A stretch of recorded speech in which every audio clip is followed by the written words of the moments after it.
Trouble. Stirring things up all the time, getting in Dutch's ear. Seems wherever you is, there's Pinkertons and vice versa. So you better watch your goddamn mouth, boy! Take it easy, cowboy. You're gonna do yourself a mischief where you're heading. Micah, shut it! He started it! Welcome to MojoPlays, and today we're rolling our eyes at the 20 most unlikable video game characters. Thank God for the invention of video game remakes, because some of history's most unlikable characters have had makeovers. Unfortunately, these guys haven't escaped their fate with a new layer of paint. So close to rhyming. Let's go. Before we continue, we publish content all week long, so be sure to subscribe and ring the bell to get notified of our latest videos. Denise Clinton. Hey, that po' boy's live. But you know what? It's getting to be a bit much. I have no idea how you cope. Of course I cope.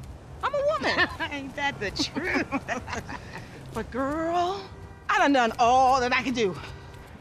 But you know how boys are. This was a hard choice between Denise or Tonya, but we decided to go with Denise, as she actively hates our protagonist Franklin without reprieve. Denise embodies the stereotype of the grumpy aunt by perpetually complaining and criticizing our boy. She chastises him for lacking ambition, urges him to move out, and when he finally does, she prevents him from accessing his house they still co-own.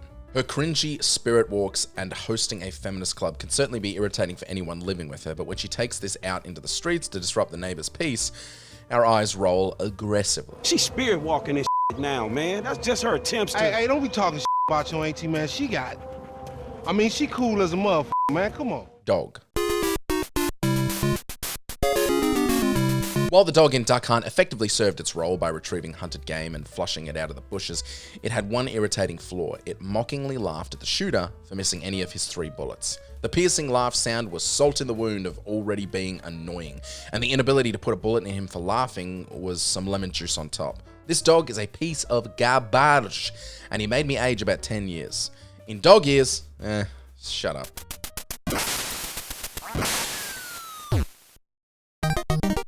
Ashley Graham. Ashley. Don't come! Hey, take it easy. For this entry, we're looking at the original Resident Evil 4, which gave us the original iteration of Ashley Graham before she was made more palatable in the remake. For Ashley, the list goes on, with some finding her annoying in cutscenes, some finding her annoying in gameplay, and some finding her annoying as a plot point. Endlessly useless and getting herself captured more than Princess Peach, she continually proved herself to be useless as tits on a bull. You alright? I'm fine! Leave me alone! Ashley, wait!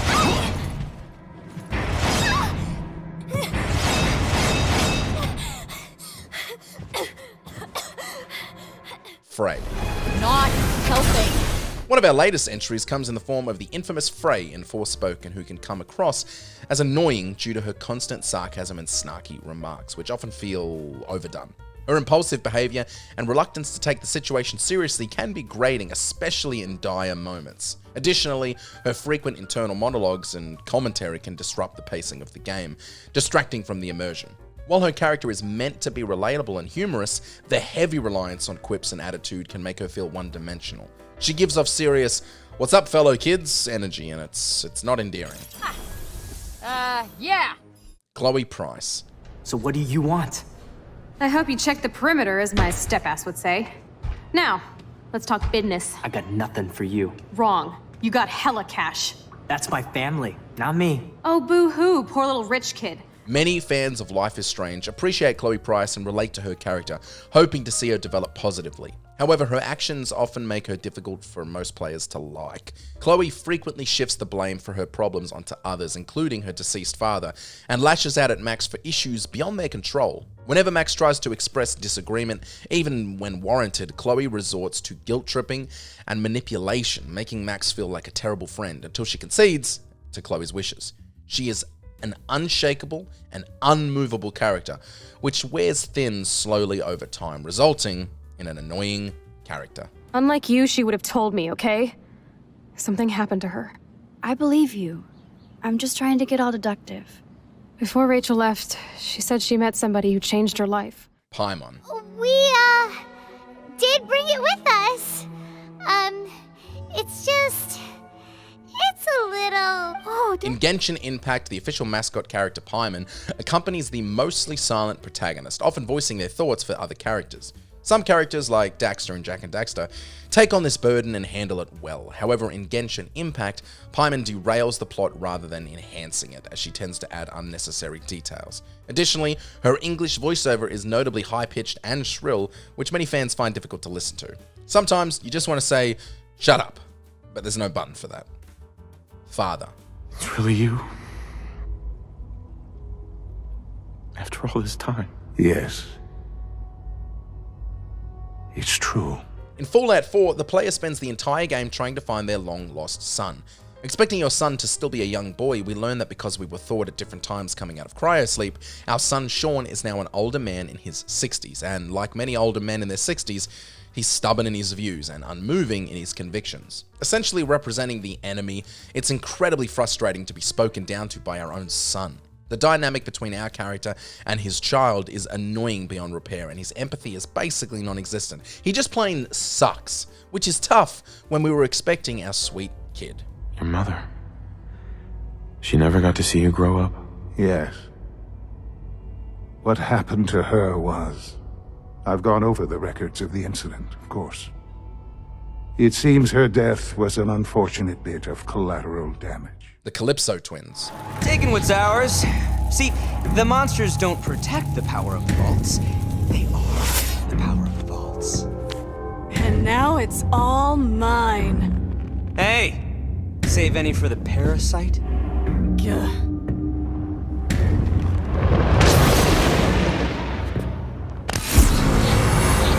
Troy and Tyrene Calypso are mainly annoying due to their obnoxious demeanor. It's not complicated, they're just people. They're loud, constantly shouting and interrupting each other, and they rarely say anything insightful. As antagonists, they lack any real menace, and their dialogue is intentionally poorly written. Players often want to get rid of them out of sheer impatience rather than any noble desire to save the world. Interestingly, the Calypso Twins are often viewed as an allegory for the toxicity of the internet and the culture surrounding popular streamers and YouTubers.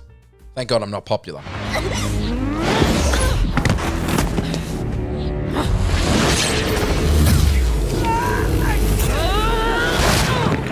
Teemo. One of the most recognizable characters in League of Legends, Teemo serves as a mascot for the MOBA. His design is undeniably cute, but his gameplay on Summoner's Rift tells a different story. Teemo is built to frustrate his opponents relentlessly. He can blind enemies, preventing them from auto-attacking, which makes him a nightmare for marksmen. Once he acquires his ultimate, Teemo can cover the map with invisible poison mushrooms that deal significant damage in the mid to late game. Cutesy business aside, the gameplay that comes along with facing Teemo is some of the most frustrating of any in the genre. Kyang. Yes. Things didn't go as planned. The Council's still in control of the Citadel and Udina's dead. Kyang is a human assassin tasked with killing the series protagonist Commander Shepard. While facing an assassin antagonist isn't inherently bad in a video game, the execution of this character has left many feeling dissatisfied. Despite 2 previous games, Kyang was never even mentioned, yet in the trilogy final installment, players encounter a character who harbors animosity towards them without any backstory, yet they're expected to care about his arc? It's lazy, and it makes him an annoying force that we don't care to get involved with.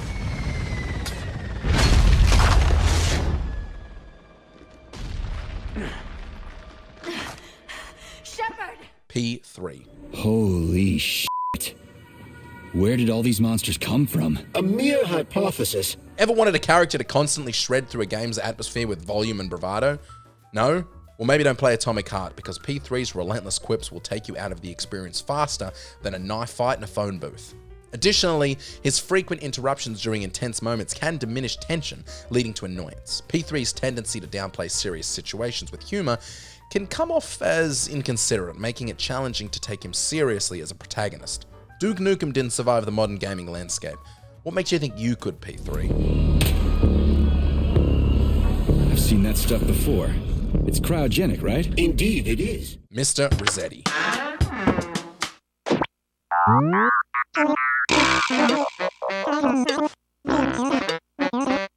Mr. Resetti's near absence in Animal Crossing New Horizons isn't without reason. As a concept, his role made sense, teaching younger players the importance of saving their game and emphasizing that unsaved progress is gone for good. But in practice, Resetti often irritated older players and overwhelmed younger ones. Additionally, he would still appear even if the game shut down for reasons beyond the player's control, like a dead battery or a crash, forcing players to sit through a long-ass lecture regardless. That's what we want in video games, lectures.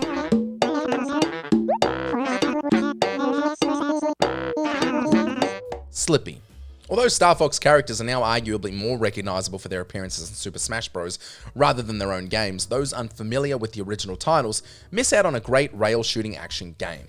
What they are lucky to miss, however, is Slippy the Frog. Slippy is supposed to be a skilled pilot, he must be right, in order to end up on this team of ace pilots, yet during gameplay he constantly pops up on the screen begging the player for help.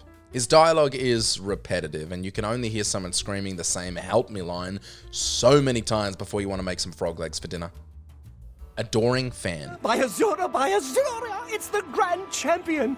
I can't believe it's you standing here next to me. The complaints for the adoring fan in Oblivion are many. Uselessness, obnoxiousness, and endless annoying chatter. He's basically me without Watch Mojo to justify his existence. The adoring fan's constant flattery quickly becomes unbearable, testing the player's patience with each interaction. Much like with Gilbert, players took to forums, sharing creative stories and videos on how to get rid of him for good. Which sounds violent, but we promise it wasn't. Okay, it was a little bit violent. No? Right here? All right then. You're the Grand Champion. Whatever you say. Baby Mario.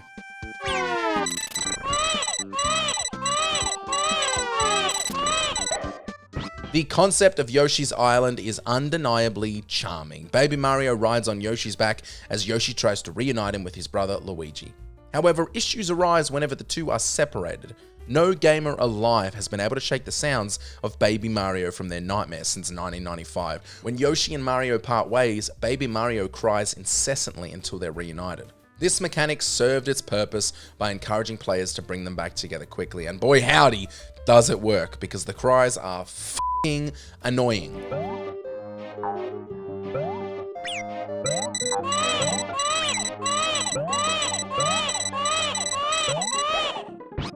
NaVi. The role of The Legend of Zelda's NaVi is clear. She's there to guide players to prevent them from getting lost or frustrated. However, for many players, she ends up causing more frustration than she alleviates, because let me ask you guys a question.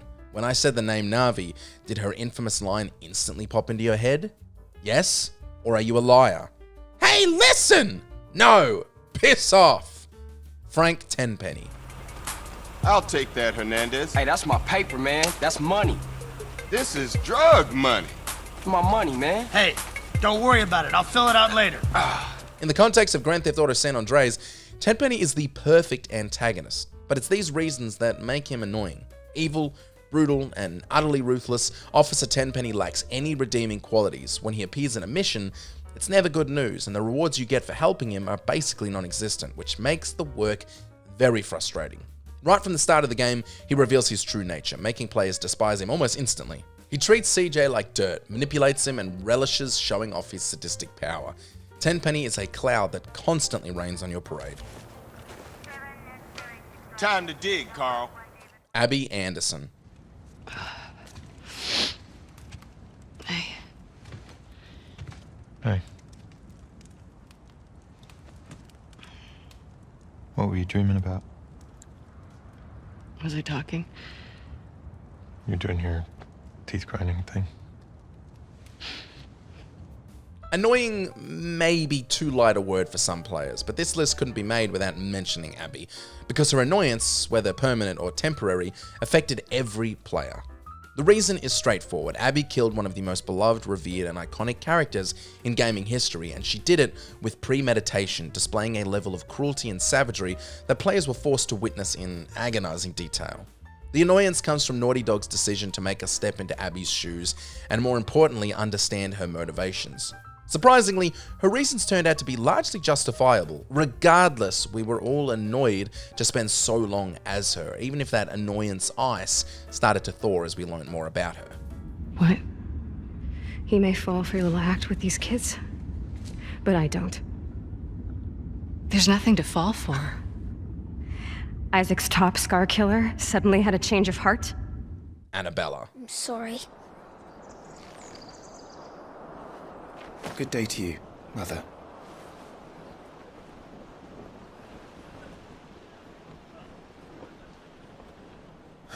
We arrive at the pointy end, and we arrive here with a newer entry, Final Fantasy XVI. Annabella in Final Fantasy XVI is particularly aggravating due to her cold, manipulative nature and relentless self-interest. She places political power and personal gain above everything, even sacrificing her own family. Her treatment of Clive and Joshua, her own children, is heartless as she sees them only as tools or obstacles in her pursuit of influence. And she makes this treatment clear from the get-go. She doesn't even bother to hide it in the context of the story. Annabella's arrogance and cruelty leave a lasting impact, making her one of the game's most detestable characters.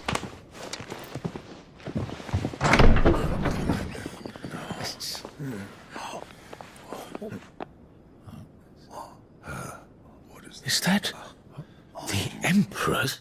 Micah Bell. Micah. Gentlemen, Found anything? I think so.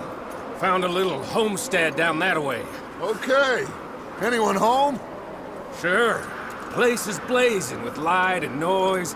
Sounded like a party. Let's go. Given how much players identify with Arthur in Red Dead Redemption 2, Micah is masterfully constructed as both an early ally and a primary antagonist. Cutscenes reveal how disliked he is by other gang members as the story progresses. His vile nature becomes more evident with time, especially as Arthur begins to notice Dutch's growing paranoia. Micah taunts Arthur about his illness, cruelly calling him Black Lung. He's also a racist with clear psychopathic tendencies. At one point, it's revealed that he had no qualms about slaughtering an entire family, including a small child. Micah's malevolence slowly seeps into every corner of the story, from his taunting of Sadie in one of his first scenes to him betraying the gang. His annoyance becomes deeply disturbing malevolence. Nothing but trouble. Stirring things up all the time, getting in Dutch's ear. Seems wherever you is, there's Pinkertons and vice versa. So you better watch your goddamn mouth, boy! Take it easy, cowboy. You're gonna do yourself a mischief where you're heading. Micah, shut it! He started it! Did you enjoy this video? Check out these other clips from MojoPlays and be sure to subscribe and ring the bell to be notified of our latest videos.